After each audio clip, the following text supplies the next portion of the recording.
If I hadn't stopped that morning, if I had just walked past like everyone else, then maybe I'd still be scrubbing office floors for minimum wage.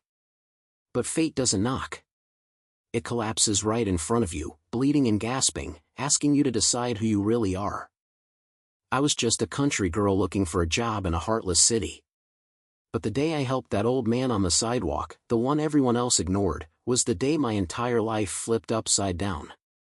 Because that old man, he wasn't just anyone. He was the grandfather of the most powerful CEO in the city. And I, Quang Diem, the girl from the rice fields, was about to be thrown headfirst into the glittering and brutal world of the elite. I remember my first morning in the city so clearly. My shoes were soaked from last night's rain, and my backpack was heavy with dreams.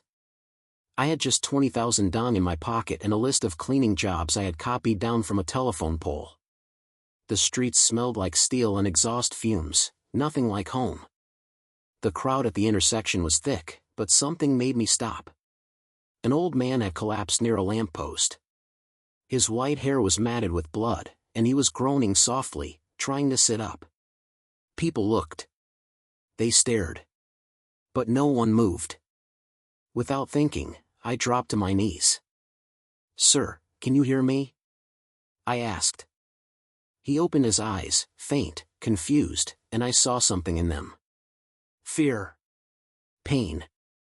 And dignity, like he wasn't used to being seen this way. "Don't move. I'll call someone," I told him, fumbling for my phone. "No. Just water," he croaked. I gave him mine and tore off part of my scarf to press against his head. When the ambulance finally came, I sat beside him, holding his hand the whole ride. I didn't know who he was. I just knew he reminded me of my grandfather. The hospital lights buzzed overhead as I waited outside the emergency room, unsure if I should stay. Maybe his family would think I was some scammer.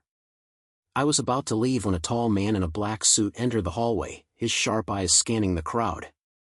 He stopped in front of me. "You helped my grandfather?" he asked. I looked up. And that was the first time I saw Tam Kam Noi. I nodded, standing awkwardly, suddenly hyper-aware of my mud-streaked jeans and the faint scent of floor cleaner clinging to my shirt. He was intimidating, tall, immaculately dressed, and surrounded by two assistants who seemed to hang on his every breath. But it wasn't the suit or the status that made me nervous. It was his eyes. Cold. Calculating. Like he was trying to solve a puzzle just by looking at me. "I'm Quang Diem," I said quietly. "I saw him collapse near Tran Hung Dao Street. I couldn't just leave him." His gaze softened, barely. "You stayed with him the whole time?" I nodded. Most people didn't even stop. He turned to his assistant.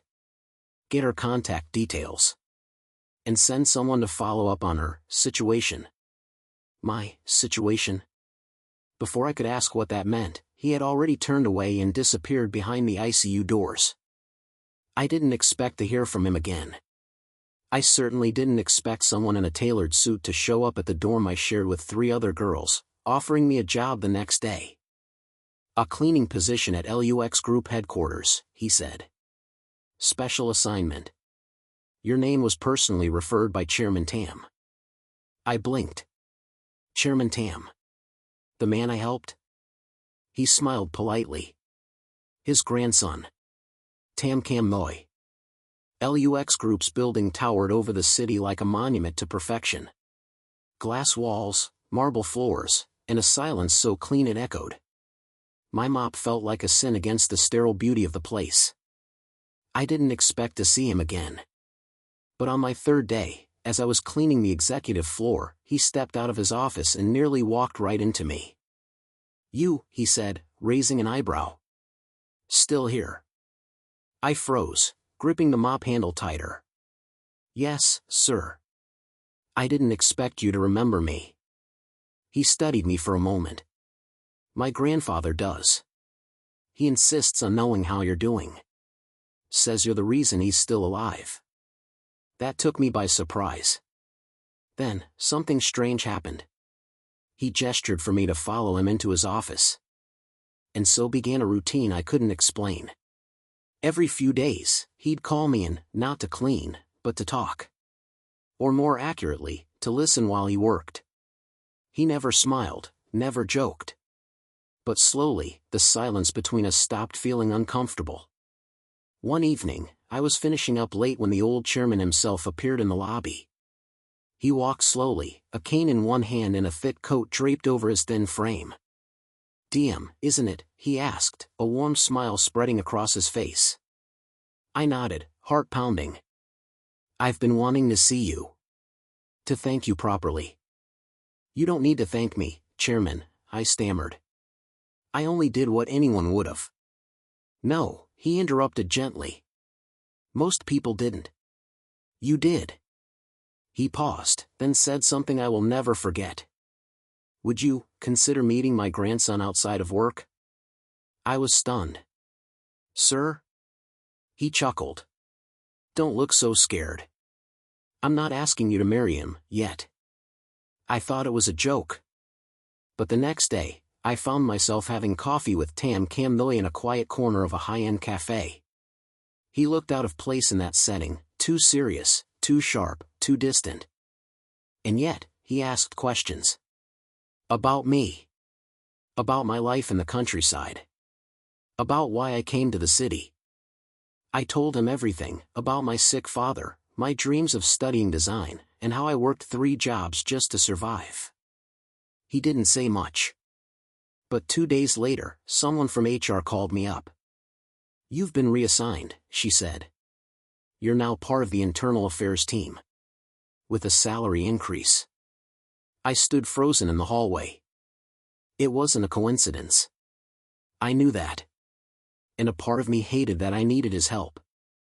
But a louder part, the one that had spent years being invisible, felt seen for the first time. The whispers started almost immediately. "She's just a janitor, how did she land a spot on the internal affairs team? Must be sleeping with someone upstairs." I pretended not to hear. I worked harder than ever, staying late, memorizing policies, double-checking every report. But no matter how precise I was, the gossip only grew louder. That's when I met her. Hasonoyet. She walked like the floor belonged to her. Expensive heels, lipstick red like warning signs, and an assistant who trailed behind her with a clipboard and frightened eyes. She was everything I wasn't: refined, polished, powerful. She was also everything Tam Camboy was expected to marry. And she hated me at first sight. The first time we spoke, she cornered me in the staff lounge, where I was trying to warm up instant noodles. "You're DM, right?" she said, voice sweet with venom. "The girl from housekeeping?" I nodded slowly. She looked me up and down like I was a misplaced object.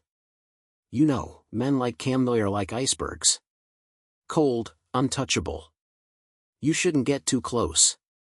You might drown." I smiled, small and polite. "Thank you for the warning. But I wasn't planning to swim." Her lips curled in a way that wasn't quite a smile. "We'll see." Over the next few weeks, everything escalated. Files I was responsible for went missing. Memos I never sent appeared under my name. I was reprimanded for mistakes I hadn't made, tiny paper cuts designed to bleed me slowly. It didn't take long to realize who was behind it. But what shook me the most was this: Tam Camnoy didn't say a word. He still called me into his office. Still asked about my day. Still offered me tea without looking up from his laptop. But not once did he ask why I seemed more tired, more on edge, more afraid. One day, I couldn't take it anymore. "Why are you letting this happen?" I burst out. He looked up, surprised. "Letting what happen?" "The rumors. The sabotage. Hasonoyet. She's trying to destroy me." He stared at me in silence for what felt like forever. Then he said quietly, "I know." I blinked. "Then why?" "Because I want to see if you'll fight." His voice was soft, but it cut deeper than any scream. "If you're going to survive in this world, DM, you need to stop waiting to be rescued." That night, I cried. Not because I was hurt, but because I was angry. Angry that I needed someone to believe in me. Angry that I had made my worth dependent on his approval. Angry that I had forgotten who I was. So I made a decision. I started gathering evidence. Security logs. Print records. Internal emails. It wasn't easy, and I knew the risks, but I wasn't just fighting to clear my name. I was fighting to prove that I wasn't just a lucky country girl who stumbled into fortune. I was someone who earned her place. And when I presented my findings to the chairman himself, he simply smiled. "My grandson may be smart," he said, "but you're brave." The fallout was fast and brutal. Ha-So Noyet was demoted. She screamed in the boardroom, accused me of manipulation, even slapped me in front of the entire floor. But I didn't flinch. Because for the first time, I wasn't afraid of her. And as the chairman clapped his hands slowly, I realized something else. He hadn't just brought me into their world because I saved him. He brought me here because he saw what I couldn't. I belonged in it. The next day, I received a handwritten note from Tam Kam Noy. Just 2 lines. "You did more than fight. You won. Dinner tonight? Just us." I stared at the note longer than I should have. Dinner? Just us? It felt like a line drawn in the sand. After everything, after the humiliation, the sabotage, the months of quiet tension, he was finally opening the door. But part of me hesitated. I wasn't the same girl who once knelt beside his grandfather on the street. I had changed. Hardened. And I wasn't sure if I still wanted to walk through that door. But when the car arrived at 7 p.m. sharp, I stepped in without looking back. He took me to a quiet rooftop restaurant overlooking the city skyline. No bodyguards. No assistants. Just soft jazz and the clink of silverware on porcelain. He didn't say much at first. Neither did I. Then, out of nowhere, he looked up and asked, "Do you regret it?" I blinked. Regret what? Helping my grandfather. Coming to LUX. Letting me into your life. I wanted to lie. To protect myself. But something about the night, the wind, the quiet, the honesty in his voice, made me speak the truth. I regret thinking I needed to be someone else to be worthy of being here. He didn't react. Just nodded slowly, like he understood more than he let on. "I've seen people claw their way to power," he said softly. "But you walked into it with your head high." My breath caught. Then, for the first time, his hand reached across the table and touched mine. And I didn't pull away. That night didn't end with grand confessions or dramatic kisses. Just silence. And warmth. And a question I didn't dare ask out loud. Was this real? The days that followed felt like standing at the edge of something too big to name. He became softer, but never weak. He'd walk past my desk and drop a note on my keyboard, "Lunch?" Just the 2 of us. Sometimes he'd wait until I finished work and walk me to the elevator. But even as we grew closer, there were shadows. People whispered louder now. Some out of envy. Others out of spite. But worst of all were the headlines that began surfacing. Farm girl to first lady of LUX? Gold digger or destiny? And Ha-So Noyet wasn't done with me yet. One morning, I arrived at the office to find security guards waiting. They escorted me to the HR department in front of everyone. My legs trembled. My chest tightened. They had received an anonymous tip that I had leaked confidential designs to a rival company. I was frozen. Shocked. Terrified. It was a trap. A perfectly timed, cruel trap. And the worst part? Tam Kam Noy wasn't there. He was on a flight overseas. They suspended me pending investigation. That night, I packed my things in silence. I didn't cry. I didn't scream. But my heart was breaking. Not because I might lose the job. But because I had allowed myself to believe I was finally safe. I returned to the same rented room I had when I first arrived in the city. The peeling paint. The single window. The mattress on the floor. I thought it was over. Until the knock came at midnight. I opened the door, and there he was. Breathless. Wet from the rain. Eyes wild. "I saw the reports," he said, voice shaking. "I came back as soon as I heard." I folded my arms. "It's too late. I'm being blamed for something I didn't do." "I know," he said. "And I'll prove it." "And what if you can't?" He stepped forward, cupping my face with both hands. "Then I'll fall with you." He said it with such quiet conviction, "Then I'll fall with you." And for the first time, I believed he truly meant it. He didn't wait. The very next morning, Tam Kamnoy convened a confidential task team inside LUX. No press. No leaks. No mercy. And I, still suspended and humiliated, watched from the sidelines. Or so they thought. Because what no one realized was that I had been quietly documenting everything. Emails. Conversations. Security footage. Even a USB drive left behind in the marketing department, full of plans that proved Hasso Neuert's alliance with a competitor. The same day she leaked company designs under my name, she had also purchased luxury handbags under hers. Same timestamp. Same device. I handed it all to him. And when he looked up from the folder, his jaw clenched, not out of anger, but shame. "I should have protected you," he whispered. "No," I said. "You helped me protect myself. That matters more."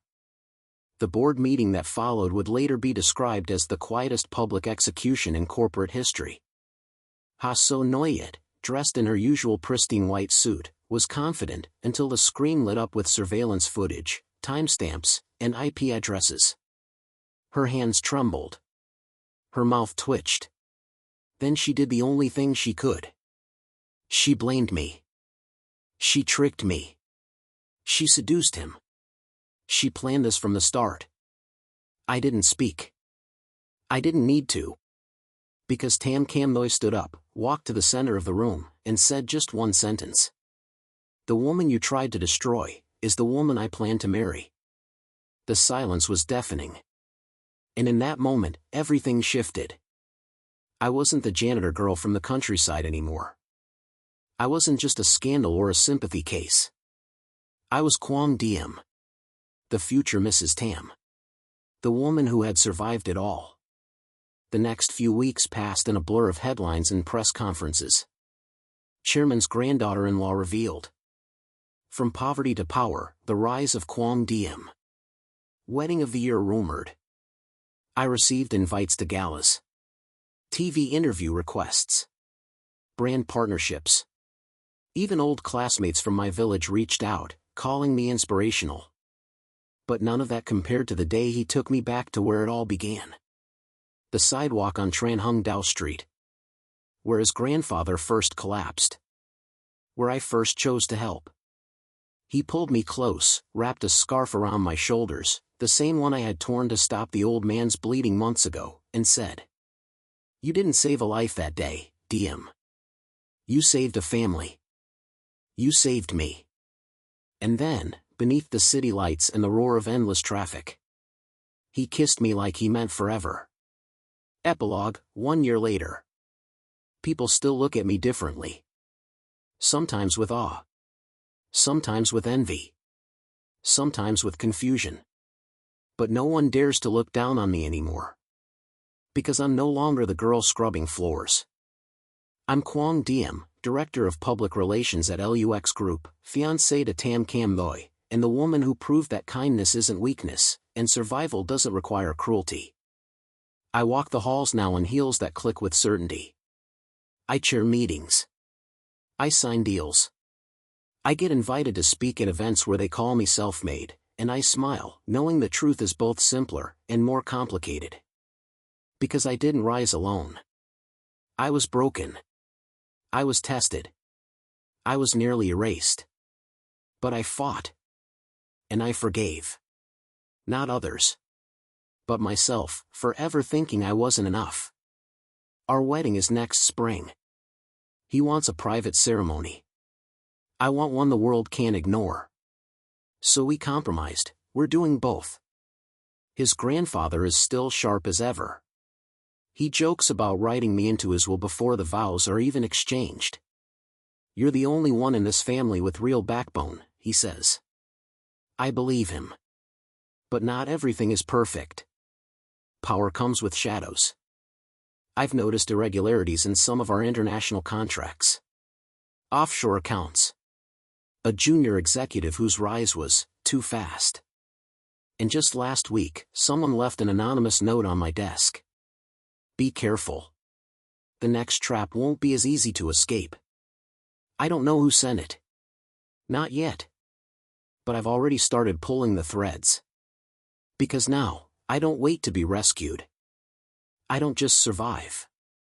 I lead. And if war is coming, I'll be ready.